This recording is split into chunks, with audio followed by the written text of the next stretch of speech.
Hi viewers, welcome to our channel. ప్రస్తుతం మనతో పాటు సీనియర్ జర్నలిస్ట్ దాము బాలా సార్ వారితో మాట్లాడదాం. నమస్కారం సార్. నమస్తే సార్, విశ్వక్సేన్ గారి గ్యాంగ్స్ ఆఫ్ గోదావరి సినిమా ఇవాళ రిలీజ్ అయింది సార్. మరి సినిమా ఎలా ఉంది, మీ రివ్యూ ఏంటి సార్ ఈ సినిమా పైన?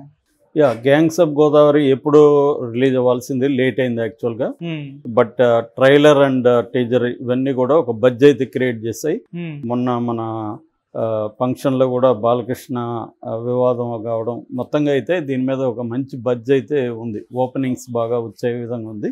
రెండోది ఏంటంటే, ఈ మధ్యకాలంలో సినిమాలు కూడా ఏం లేవు, థియేటర్లు కూడా చాలా వరకు మూసేశారు. సో అందువల్ల ఈరోజు నిజానికి దాదాపు ఒక 4-5 సినిమాలు, తెలుగు సినిమాలు రిలీజ్ అయినాయి. సో ఈ క్రమంలో గ్యాంగ్స్ ఆఫ్ గోదావరి చాలా హైప్ క్రియేట్ చేసిన ఈ సినిమా ఎలా ఉందనేది చూద్దాం. దీంట్లో విశ్వక్సేన్ హీరోగా చేశాడు. నేహా శెట్టి టిల్లు, డీజే టిల్లులో చేసిన అమ్మాయి. తర్వాత అంజలి, సాయి కుమార్, నాజర్, గోపరాజు రమణ, హైపరాది, ఇలాంటి మంచి కాస్టింగ్ అయితే ఉంది. ఇక టెక్నీషియన్స్ విషయానికి వస్తే, గతంలో రౌడీ ఫెలో, చల్మోహన్ రంగ సినిమాలు డైరెక్ట్ చేసిన కృష్ణ చైతన్య దీనికి డైరెక్షను. తర్వాత సితార్ ఎంటర్టైన్మెంట్స్ అండ్ ఫార్చ్యూన్ 4 అనే ఒక 2 బ్యానర్లు కలిసి దీన్ని ప్రొడ్యూస్ చేశాయి. మ్యూజిక్ డైరెక్టర్ యువన్ శంకర్ రాజా, ఇళయరాజా కొడుకు. తర్వాత అనిత్ మరాడి అని తను కెమెరా వర్క్ చేశాడు, డిఓపిగా చేశాడు. ఇక దీంట్లో కథ విషయానికి వస్తే, ఇది రాజమండ్రి ఏరియాలో జరుగుతుంది. టైటిల్లోనే గ్యాంగ్స్ ఆఫ్ గోదావరి అని ఉంది. సో రాజమండ్రి ఏరియాలో సెట్ చేశారు. అక్కడ లంకరత్న అనే ఒక కుర్రవాడు ఉంటాడు. అతను కొద్దిగా దుందుడుకు స్వభావం, తర్వాత తాను న్యాయం అనుకున్న దాని పట్ల నిలబడే స్వభావం, అలాంటి ఒక క్యారెక్టరు. తను ఇక్కడ రాజకీయాల వల్ల అన్యాయం జరుగుతుంది అని రాజకీయాల్లో తాను ఎంటర్ అయ్యి వ్యవస్థను మారుస్తానన్నట్టుగా తను ఎమ్మెల్యే దొరసామరాజు దగ్గర చేరుతాడు. అక్కడి నుంచి తను అనుకున్నది నెరవేరిందా, తను ఒక అమ్మాయిని ప్రేమిస్తాడు, ఆ అమ్మాయి ప్రేమ తనకి దక్కిందా, ఏమైంది అనేది బేసిక్గా కథగా చూసుకున్నప్పుడు ఇదేమీ గొప్ప కథగానే ఏం లేదు. కాకపోతే అక్కడ సెట్ చేశాడు. అంటే మామూలుగా మనకి ఒక rural action cinema, violence action cinema జనరల్గా రాయలసీమలోనూ పల్నాడు ఏరియాలోనూ ఇలాగా సెట్ చేస్తూ ఉంటారు. కానీ మామూలుగా గోదావరి ఏరియాలో అందమైన ప్రేమ కథలు, అందంగా ప్రకృతిని చూపించడం, ఆ వాటర్ కావచ్చు, కొబ్బరి చెట్లు కావచ్చు, లొకేషన్స్ అంతా కూడా అందంగా ఉండడం, ఇలాంటివి మనం చూస్తుంటాం. దిల్ రాజు సినిమాలు ఇవన్నీ కూడా అక్కడ ఎక్కువ తీస్తారు. అంతకుముందు కృష్ణవంశీ సినిమాలు కూడా ఇక్కడ ఎక్కువ ఉండేవి. సో అలాంటి దానికి భిన్నంగా కృష్ణ చైతన్య కావచ్చు, విశ్వక్సేన్ కావచ్చు, వీళ్ళిద్దరూ ఒక భిన్నమైన స్టోరీని అక్కడ ప్లేస్ చేశారు. ఈ స్టోరీ ఏమీ కొత్త కాదు, ఒక యాక్షన్, ఇది పొలిటికల్ బ్యాక్డ్రాప్ ఉండడం కూడా మనకేం కొత్త కాదు. బట్ స్క్రీన్ ప్లే అయితే డిఫరెంట్గా రాసుకుందామని డైరెక్టర్ ట్రై చేసినట్టుగా ఉంది. సో ఓపెనింగ్ ఒక మంచి హైప్తో, హై నోట్తో ఓపెన్ అవుతుంది. విశ్వక్సేన్ ఇంట్రడక్షను, తర్వాత అంజలి ఇంట్రడక్షన్, ఇవన్నీ స్టార్ట్ అవుతాయి.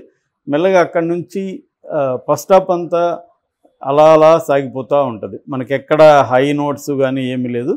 జస్ట్ ప్రీ ఇంటర్వెల్లో యాక్షన్ సీక్వెన్స్ స్టార్ట్ అవుతుంది. ఆ తర్వాత ఇంటర్వెల్లో కూడా ఒక యాక్షన్ ఉంటుంది.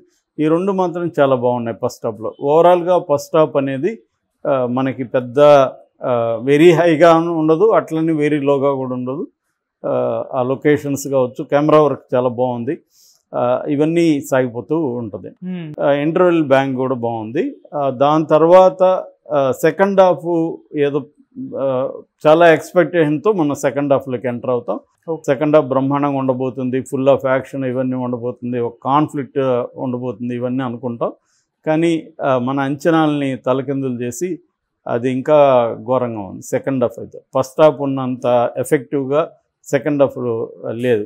నిజానికి చాలా యాక్షన్ సినిమాల్లో ఫార్ములా ఏంటంటే, ఫస్ట్ హాఫ్ అలా అలా నడుస్తుంది, రొమాన్సు, కామెడీ, చిన్న కాన్ఫ్లిక్ట్, ఇవన్నీ నడిచి ప్రీ ఇంటర్వెల్ నుంచి కథ స్టార్ట్ అవుతుంది. ఒరిజినల్ కథ స్టార్ట్ అయ్యి ఇంటర్వెల్లో ఒక బ్యాంగ్ ఇచ్చి సెకండ్ హాఫ్ ఫుల్ కథ ఉంటుంది అనమాట. సెకండ్ హాఫ్ ఫుల్ కాన్ఫ్లిక్ట్ ఉంటుంది. విలన్కి హీరోకి మధ్య బ్రహ్మాండమైన ఘర్షణ ఉంటుంది. ఇవన్నీ ఎమోషనల్ హై ఉంటుంది. ఇవన్నీ సెకండ్ హాఫ్లో జనరల్గా ఉండే ఫార్ములా. మనం కొన్ని వందల సినిమాలని ఇదే ఫార్ములాతో చూడొచ్చు, తమిళైనా తెలుగైనా ఏ భాష అయినా. ఇండియాలో ఇదే ఉంటుంది బేసిక్గా. హాలీవుడ్ యాక్షన్ సినిమాకి వచ్చేసరికి విలన్ ఆపడమే హీరో పని. హాలీవుడ్లో హీరోకి వేరే పని ఉండదు. ఇప్పుడు జేమ్స్ బాండ్ ఉన్నాడు, జేమ్స్ బాండ్లంతా కూడా విలన్ ఆపాలి వీడు, అదే వీడి కర్తవ్యం, ఇంకేం ఉండదు. ఎందుకంటే విలన్ ఆకపోతే ప్రపంచం నాశనం చేస్తాడు, లేకపోతే ఒక దేశాన్ని నాశనం చేస్తాడు, లేదా యూనివర్స్ని నాశనం చేస్తాడు. ఇలాంటిది ఏదో టైం బౌండ్ ఉంటుంది. ఈ టైం లోపల విలన్ ఆపాలి. లేదా ఒక బిల్డింగ్ని పేల్చేస్తాడు విలను, సో బిల్డింగ్కి టైం బాంబ్ ఉంది, ఈ లోపల ఆపాలి. ఇట్లా ఉంటుంది కథలు అనమాట అక్కడ యాక్షన్ సినిమాలో. మనకేంటంటే హీరో విలన్తో ఆడుకోవడం అనేది మన యాక్షన్ ప్యాటర్న్. ఇప్పుడు శివ ఉంది, శివాలో హీరో విలన్తో ఆడుకుంటూ ఉంటాడు సినిమా అంతా.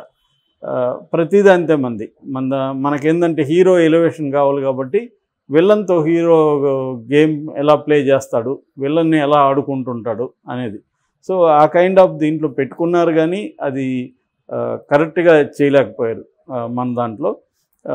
అయితే దీంట్లో బాగా ఉన్నది డైరెక్షన్ పరంగా చెప్పాలంటే యాక్షన్ సీక్వెన్సెస్ చాలా బాగా చేశాడు. సో అదొక్కటే చెప్పుకోవచ్చు.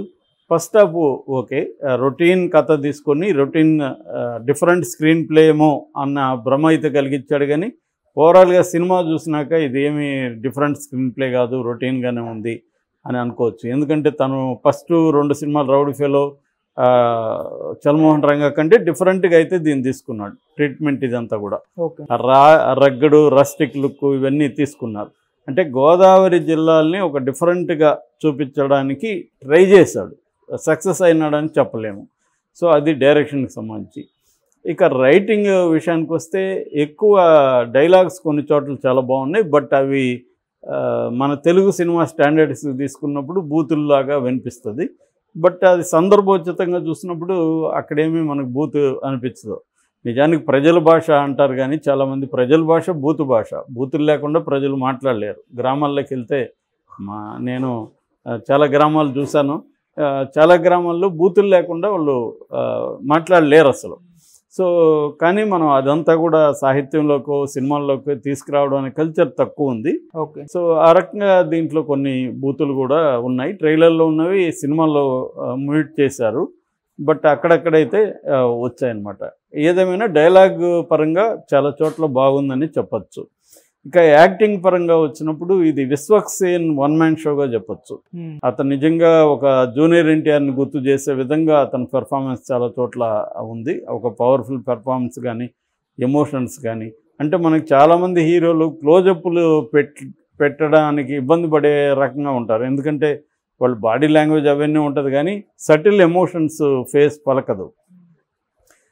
కానీ ఈ అబ్బాయికి అవన్నీ ఉన్నాయి. ఆ సటిల్ ఎమోషన్స్ కూడా బాగా చేశాడు. నిజానికి స్క్రీన్ ప్లే కానీ చాలా ఇంట్రెస్టింగ్గా కానీ ఉంటే ఇది పెద్ద హిట్ అయ్యిండే సినిమా. ఎందుకంటే అంత ఎనర్జీ విశ్వక్సేన్ పెట్టాడు, బట్ దానికి తగినట్టుగా డైరెక్టర్ నుంచి సపోర్ట్ లేదు. డైరెక్టర్ అండ్ రైటింగ్ డిపార్ట్మెంట్స్ నుంచి హీరోకి అంత సపోర్ట్ లేదని చెప్పాలి.